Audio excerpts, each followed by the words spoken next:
감사 찬송입니다.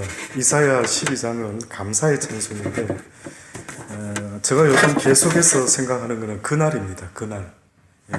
과연 그날이 누군가에게 있다면 어떤 면에서는 가난한 자가 기대하는 그날이 있다면 부자가 되는 그날이죠.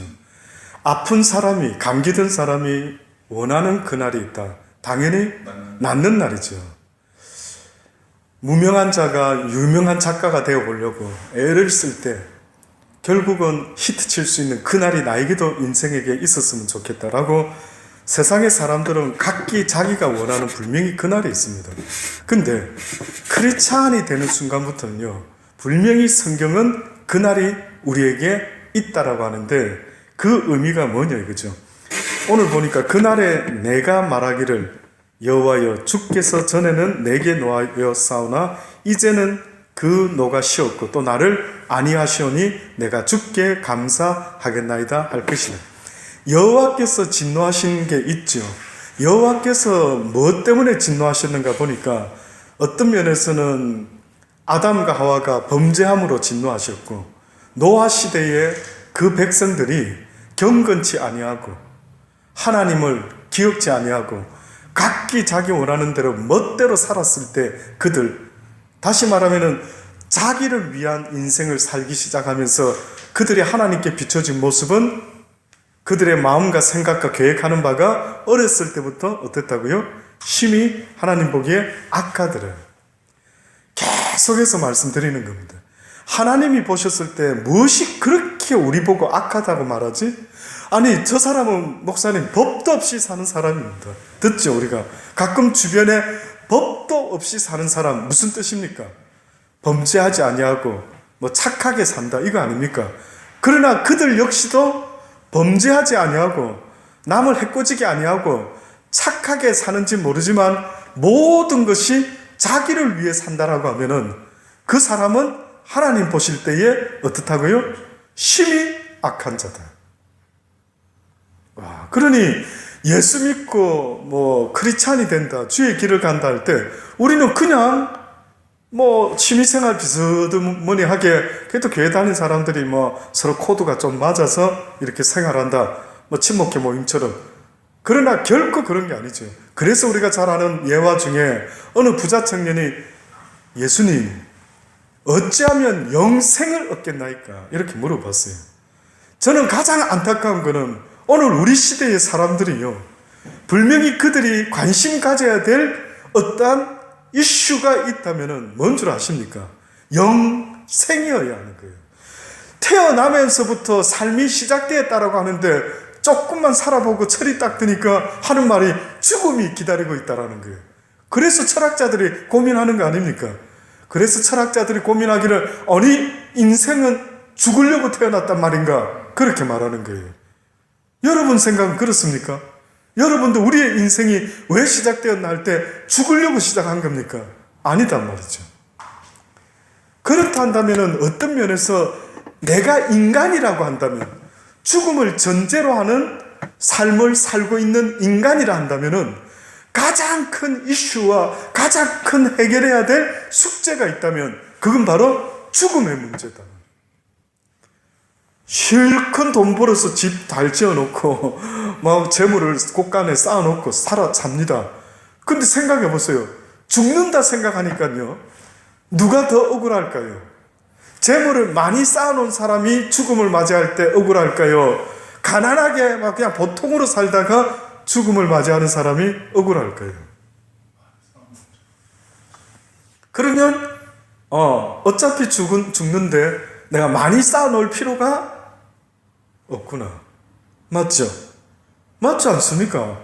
논리적으로 맞지 않습니까? 그래서 고생해서 쌓아놔봤자 누리지도 못하고 쌓아놓으면은 뭐하네. 그리고 내 그놈의 돈 번다고, 그쵸?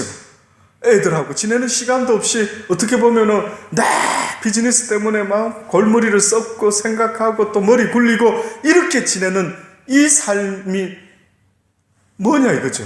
결국 죽음으로 다 끝날 텐데. 그렇다면 짱구가 아니면은 당연히 이 죽음의 문제가 전제되어 있는 이것이 해결되지 않는 한은 내 인생의 그 어떤 이 세상의 것에 소망과 뭔가 목표를 두고 성공이라는 말, 무슨 의미가 있느냐는 겁니다. 그래서 부자 청년이요, 저는 볼 때 예수님께 나와서 질문을 탁 던졌는데 그나마 질문한 사람들 중에 저는 최고인 것 같아요. 질문은 최고의 질문을 했어요. 주님, 어찌하면 영생을 얻을 수가 있겠나이까? 그랬더니만 그 영생을 얻기 원하느냐? 그러면은 네가 가진 모든 재물을 팔아서 가난한 자들에게 나눠주고 너는 나를 따르라.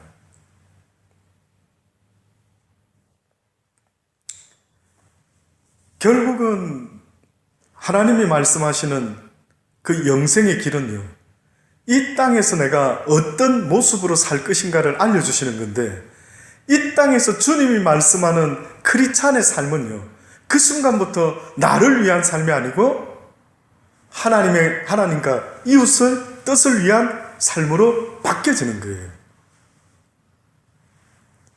그래서 우리가 교회만 열심히 다니고 선교만 열심히 하는 것이 능사가 아니라 내 가진 것으로 나의 유익을 구하지 않고 내 만족, 내 좋아서, 내 의를 구하는 게 아니에요. 선교일도 체질에 맞아서 딴 거는 폼 안 나고 선교하면 남들이 좀 알아주고 칭찬해주고, 그래서 막 선교하는, 혹시나 그런 일이 있으면은 그 사람은 큰 아주 착각을 하는 겁니다. 선교를 통해서 지옥 가는 거예요. 또다시 말하면요, 하늘에 불을 내리고 귀신을 쫓고 권세를 행했던 사람이 주여 아시죠 나를? 했더니만 뭐라고 말합니까? 나는 너를 도무지 알지 못한다. 하나님의 뜻대로 행하지 않았다라는 것은 너는 하나님을 위하여 하지 아니했고 너를 위해서 했다라는 겁니다. 그러니 은사나 사역이나 능력이나 이거는요, 하늘나라에 가는 영생을 얻는, 구원을 얻는 확실한 증거가 아닙니다. 많은 사람들이 은사 받고 기도한다고 신유의 은사 있다고 하늘나라는 따놓은 당사로 알지만은요, 아무리 그런 사역을 하지만 오히려 다른 사람은 죽기로 인도했는지 모르지만 자기는 버림을 받게 되는 겁니다. 이런 바보가 어디 있습니까? 예, 이런 바보가 어디 있습니까?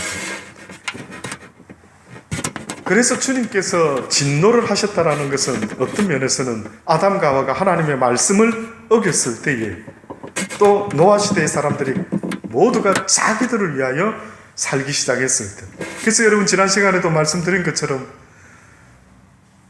성경에 보면 이런 이야기가 있죠. 하나님의 아들들이 사람의 딸들의 아름다움을 보고 각기 원하는 대로 어떻게 했다고요?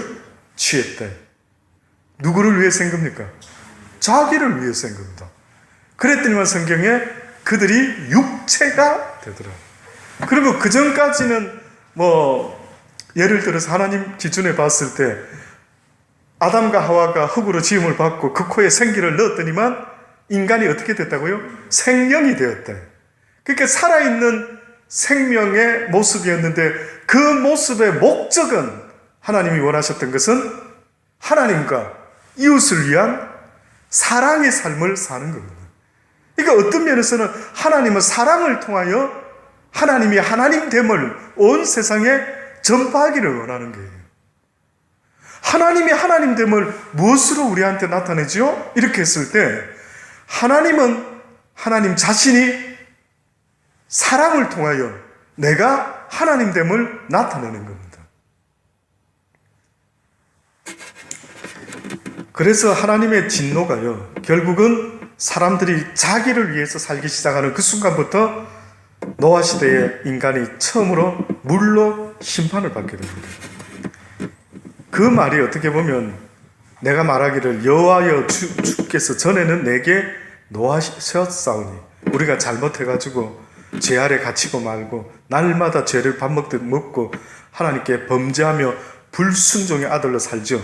이제는 그 노가 쉬었답니다. 언젠가는 그날에 쉰답니다. 그리고 나를 아니하시오니 내가 주께 감사하게 될 것이라. 보라, 하나님은 나의 구원이시라.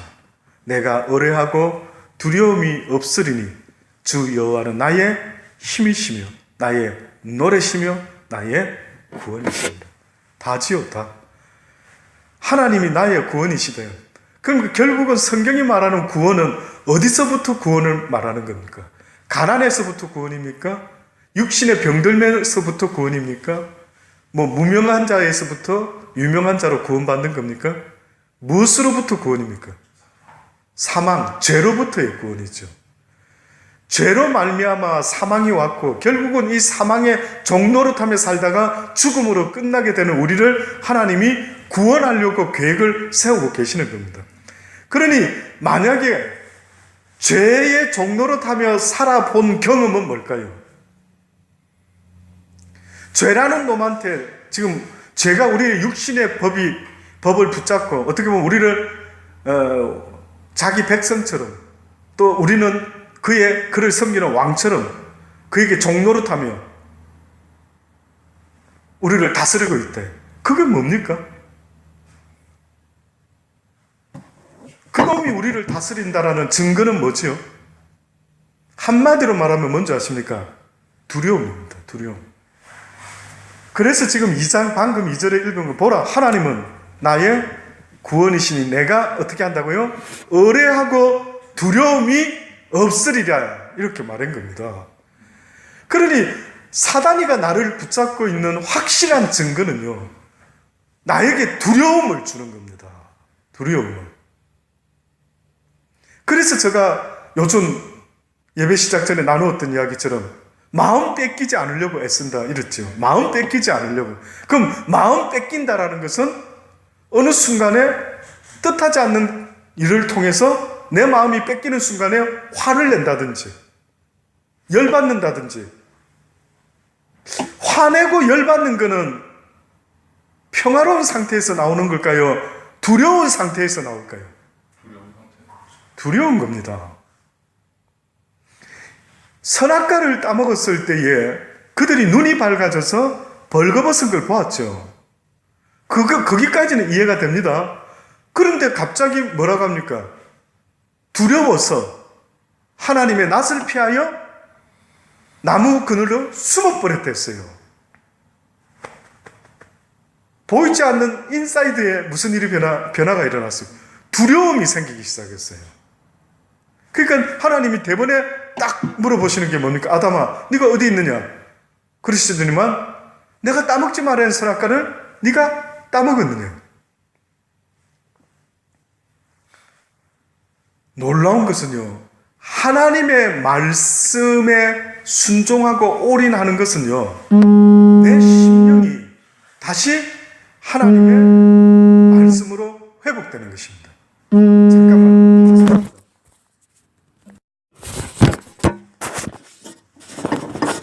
두려움이라는 것이 말씀에 불순종했을 때 생기라는 증상이었어요. 그렇죠?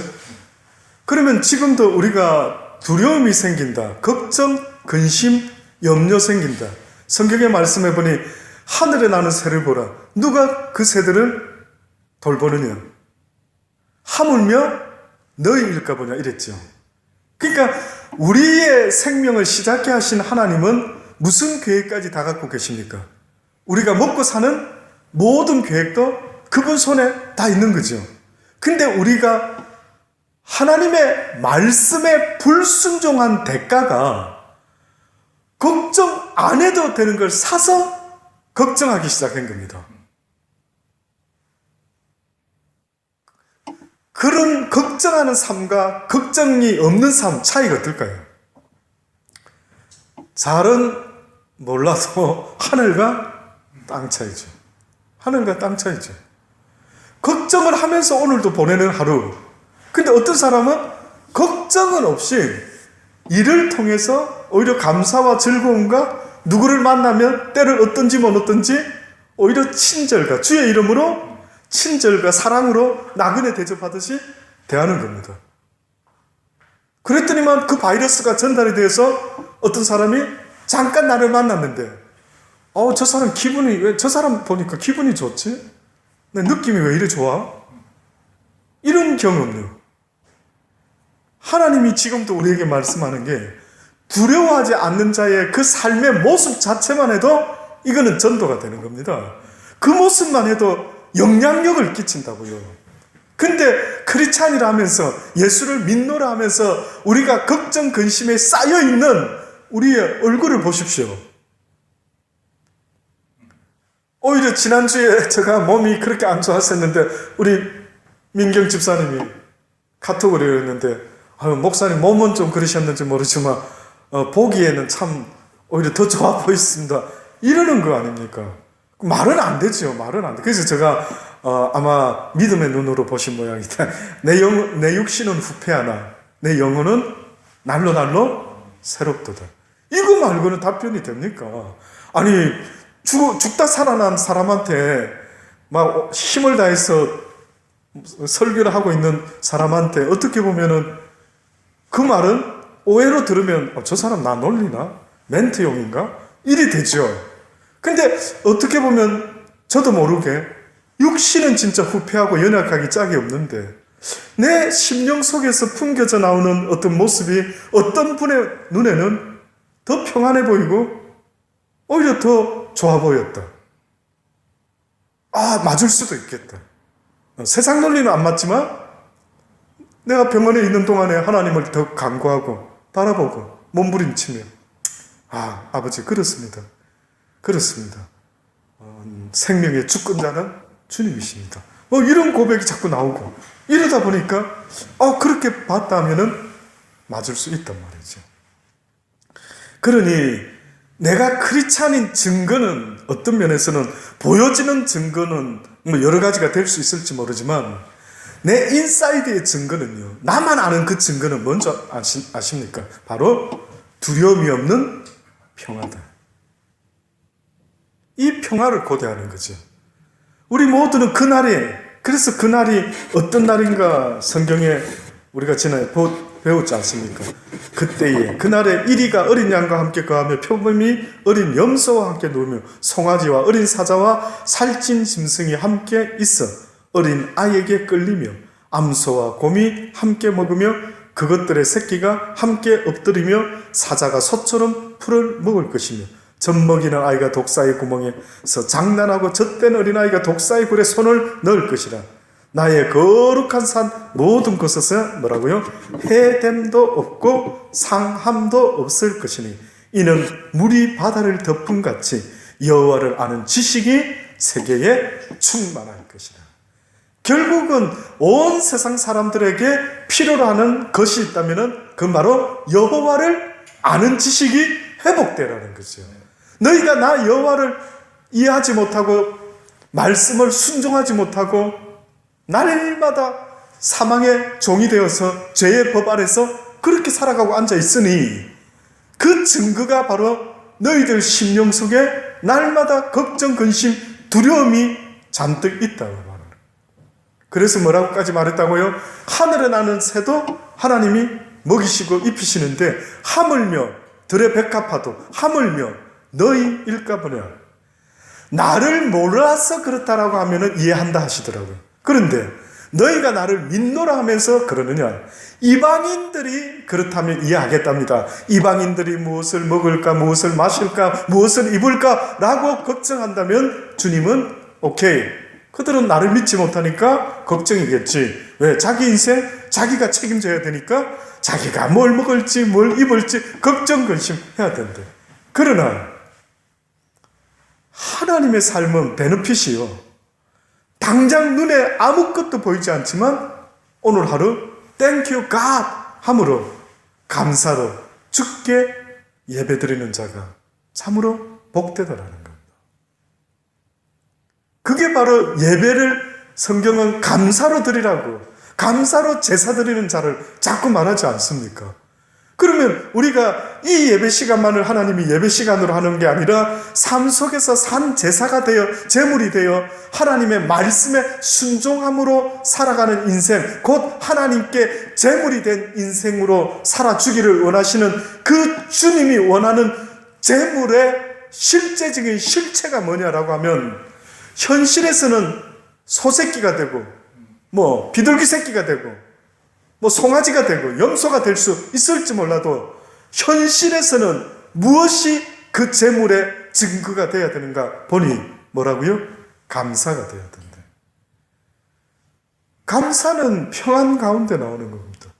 불안과 걱정과 근심하는 자가 감사와는 전혀 상관이 없는 자이죠.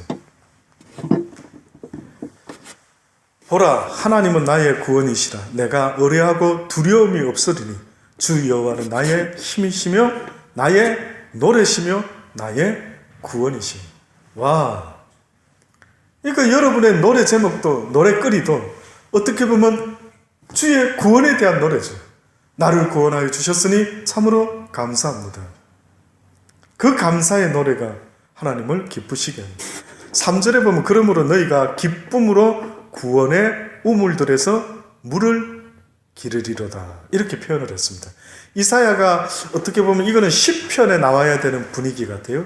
시편에서 이런 문구가 나오면은 제가 봤을 때는 조금 이해가 됩니다. 근데 이사야가 어떤 면에서는 이 12장 전체도 그렇지만 특히 표현이요, 좀 상당히 좀 시적인 표현을 쓰지요. 너희가 기쁨으로 구원의 우물들에서 물을 기르리라. 오늘 이 우물 물 이야기가 나와서 말씀을 이 부분을 중점적으로 드리고 마치겠습니다. 성경에 물 이야기가 있습니다. 근데 물은 예를 들어 두 종류를 언급할 수 있어요. 하나는 웅덩이에 갇혀있는 물을 말할 수 있고, 근데 지금 여기 보니까 웅덩이 물이 아니고 무슨 물입니까? 우물이랬습니다. 우물을 길어서, 시골에서 우물 길어서 옛날에 혹시 물 마셔본 경험이 있으십니까? 저는 있습니다. 제가 하나 질문해 볼게요. 우물에 뚜레박을 내려서 이렇게 물을 길어주셨죠. 그래서 저도 수련회 가면은 시골에 가서 학창시절에 막 시원해서 마시고. 근데 저는 그때 옛날에 잠깐 생각한 게, 우물이 왜 넘치지 않죠? 뭔가 죽은 물이 아니면 계속 솟아오른다 했지 않습니까? 그렇죠? 그러면 차고 올라가지고 넘쳐야 되죠, 어떤 면에서. 근데 물이 항상 어느 정도에 딱 있더라고요. 그 원리를 아십니까? 물이 나오는 높이가 지하수 높이가 그쪽이 아닌가 싶어요. 그렇죠. 그러니까 어떤 면에 저도 잘 모르는데 수압과 관계 있는 것 같아요. 물의 높이 올라오는 것이 어느 정도의 수압이 차면은 눌려버리니까 더 이상 나오지 않고 적당히 홀딩된 상태에 있다가 그 다음에 우물에서 물을 길어 퍼서 먹으면 그만큼 또 올라오는 거죠. 그러니까 이 우물은 늘 퍼먹는데도 줄지 않고 그대로 있는 겁니다. 그렇죠? 그러면은 만약에 어떤 어리석은 자가 아마 우물 아껴 먹어야지, 저 우물 다 먹으면은 저기 또 못 먹으니까 조금씩 아껴서 먹어야겠다. 그러면 이거는 어떤 사람입니까? 짱구죠. 이 사람은 짱구입니다. 아이고, 퍼먹어야 또 새 물이, 좋은 물이 또 나오기도 한데, 그 갇혀 있으면 오히려 썩지. 아껴 먹으면 더 막 이끼 끼고 썩겠다. 펑펑 마시는 겁니다. 근데 지금 이 시편의 이사야가 이런 시적인 표현을 쓰는데 3절에 보니 너희가 기쁨으로 구원의 우물들에서 물을 기르라 라고 이렇게 말하는 겁니다.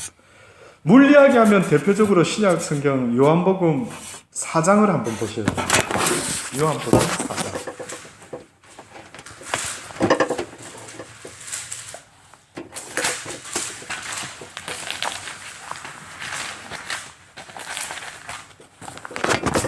요한복음 4장에 보면은 수가성 여인이 나오죠. 우물가의 여인. 네. 우물가의 여인을 만나가지고 이제 예수님이 물을 좀 달라 이렇게 이야기를 합니다. 그 여인이 아마 무슨 이유인지 한낮에 나왔던 것 같아요. 보통 이스라엘에서는 그쪽 땅에서는 낮에 더워서 잘 움직이지 않는 모양입니다. 근데 이 여자는 왜 사람들 별로 없는 다 좀 오침해야 되는 시간에 나온 것 같아요. 그래서 물을 기르러 왔는데 그때 마침 누굴 만납니까? 예수님을 만납니다.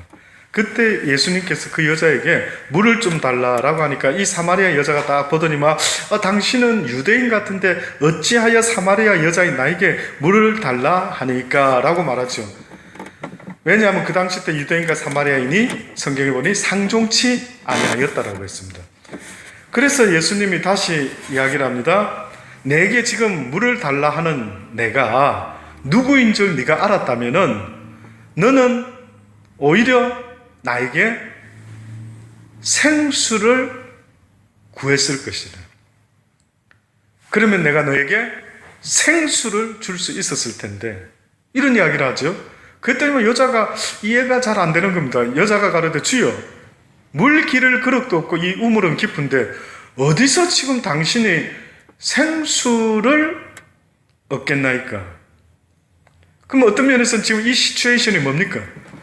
아니 당신이 지금 두레박도 없고, 그쵸? 물 길는 두레박도 없고 뭐 한데 내가 주는 거지 왜 당신이 지금 나한테 뭐 어떻게 생수를 준단 말이에요? 지금 그 여자는 계속해서 무슨 생수를 말하고 있습니까? 우물을 이야기하고 있었죠. 그러면서 하는 말이, 우리 조상 야곱이 이 우물을 우리에게 주었고 또 여기서 자기와 자기 아들들의 짐승이 다 먹으니 당신이 야곱보다 더 크니까, 뭐 어떤 의도로 했는지 그렇게 물었습니다. 그랬더니 예수님의 대답이 뭐랍니까? 이 물을 먹는 자마다, 아주 유명한 말씀이죠. 이 물을 먹는 자마다 다시 목마르려니와 내가 주는 물을 먹는 자는 영원히 목마르지 아니하리니 나의 주는 물은 그 속에서 영생하도록 솟아나는 샘물이 되리라. 그랬더니 여자가 주여 이런 물을 내게 주사 목마르지 않고 또 여기 물 길러러 오지도 않게 하옵소서. 시종일관 아주 소신껏 이어있는 우물 이야기만 하고 앉아 있습니다. 야, 대단하죠. 그러니까 우리가 보면 이 성경의 여인처럼 성경 이야기는 계속 영적인 이야기를 하고 있는데, 어떤 인간은 어떻게 보면 줄기차게 육적으로만 해석을 풀어나가거든요. 육적인 내 삶이 복받아야 되고 내 삶이 잘 돼야 되고 내 삶이 지금 그러고 있는 겁니다. 그래서 결국은 이 물을 먹는 자, 주님이 주시는 물을 먹는 자는 그 속에서 영생하도록 솟아나는 샘물이 된다라고 이렇게 했습니다. 자, 그런데 과연 이 샘물이 구체적으로 어떤 샘물을 말하는지 보면은요, 요한복음 7장을 보면은요, 요한복음 7장 37절의 말씀부터 39절에 있는 말씀까지 보면 이런 이야기가 나옵니다. 37절부터 명절 끝날 곧 큰 날에 예수께서 서서 외쳐 가라사대 누구든지 목마르거든 내게로 와서 마시라. 나를 믿는 자는 성경의 이름과 같이 그 배에서 생수의 강이 흘러나리라 하시니 이는 그를 믿는 자의 받을 성령을 가리켜 말씀하신 것이라.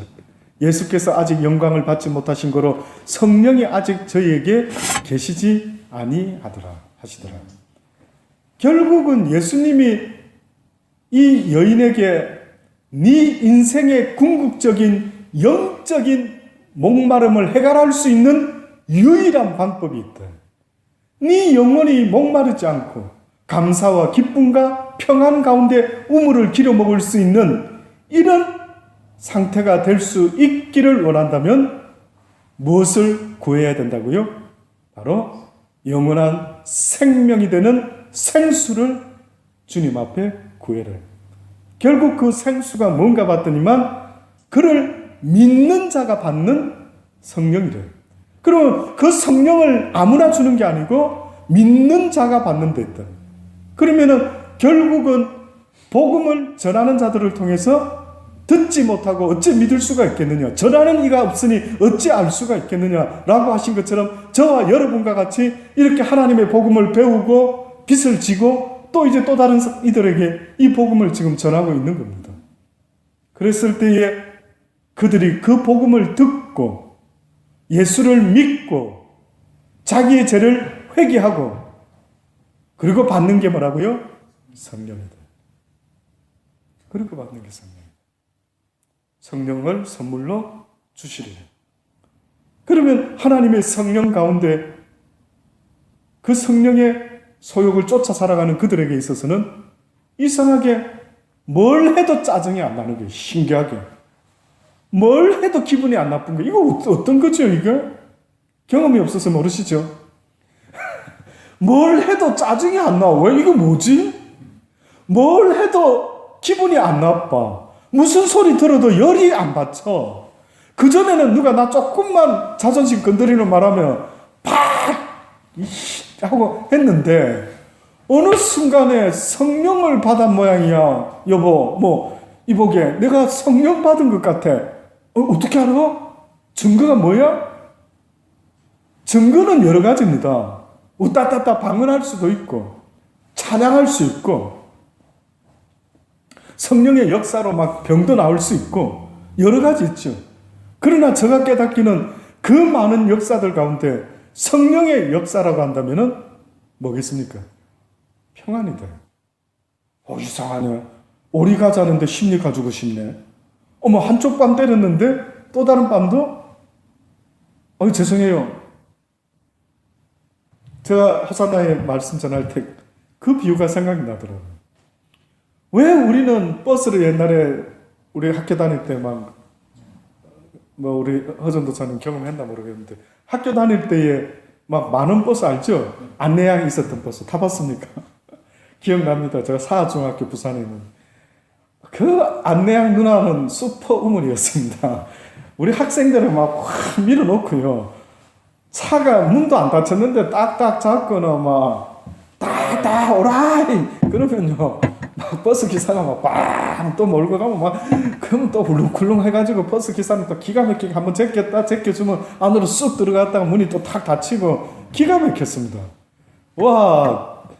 그런데 우리 그때 아시죠? 이러고 가다가 이제 누가 내 발이라도 밟았다. 그 어떻게 반응할까요? 아침부터 하면 막 또 열이 받치는 겁니다. 근데 제가 어느 날, 그날 또 예를 들어 그 말씀을 전하면서도 제가 왜 지금 이 이야기를 하면서도 그때 집회 때, 예배 때, 그래, 어느 순간에 그게 상식인데 상식이 바뀐 것 같아요. 하나님의 상식은 어떻게 보면 이렇게 발을 하고 있다. 누가 내 발을 밟아봤다. 그러면 밟힌 사람이 화내는 건데 분명히 하나님의 규칙은 그 반대일 텐데 이래야 되는 거죠. 깜짝 놀라면서 밟은 사람이 미안해해야 되는데 밟힌 사람이 얼른 더 먼저 아이고 죄송합니다. 저의 발이 그분의 발림 밑에 이렇게 되고 있다가 위치 잘못해서 아유 실수를 하게 만들었네요. 내 죄가 크나이다. 죄송합니다. 괜찮으십니까?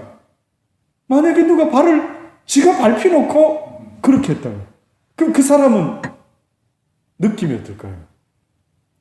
더 미안하고 이거 아닙니다. 내가 더 실수해서 천국 아닙니까? 천국 아닐까요?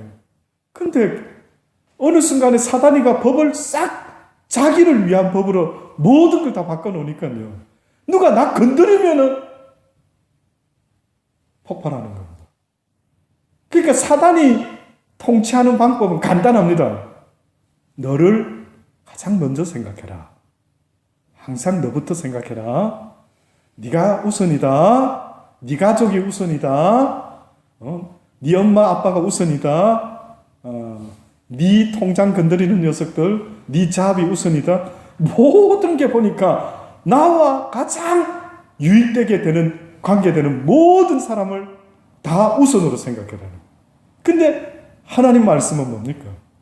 누가 강도 만난 자의 이웃이 되어줘야 되겠느냐?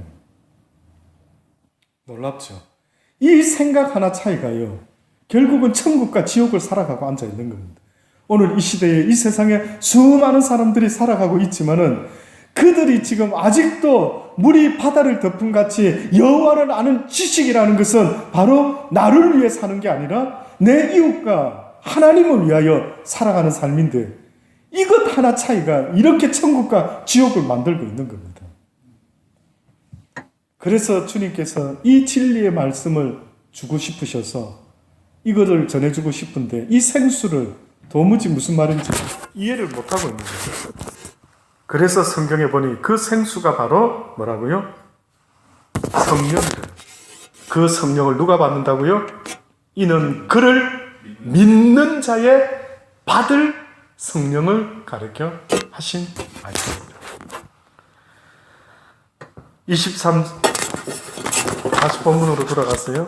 4절에 그날에 또 말하죠. 그날에 너희가 또 말하기를 여호와께 감사하라. 그 이름을 부르며 그 행하심을 만국 중에 선포하며 그 이름이 높다 하라. 여호와를 찬송할 것은 극히 아름다운 일을 하셨음이니 온 세계에 알게 할지어다. 시온의 금이나 소리를 높여 부르라. 이스라엘의 거룩하신 자가 너희 중에서 크심이니라 할 것이니라. 아멘입니다. 그렇습니다.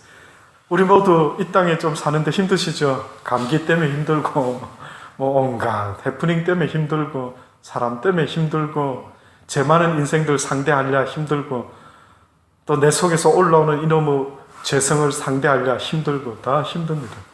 그러나 그날을 사모하는 그에게 하나님이 그날을 허락하신다 약속하셨으니 조금만 눈 찔끔 감다 지나가면 이 세상 다 끝날 날이 안 오겠습니까? 언젠가 그날에 주님의 나라에서 만나서요.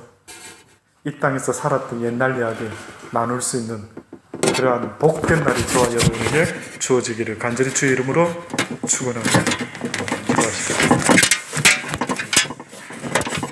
주신 말씀 붙잡고 오늘 이 시간 우리 한번 기도하는 시간 되기를 바랍니다. 다 같이 기도하십시다.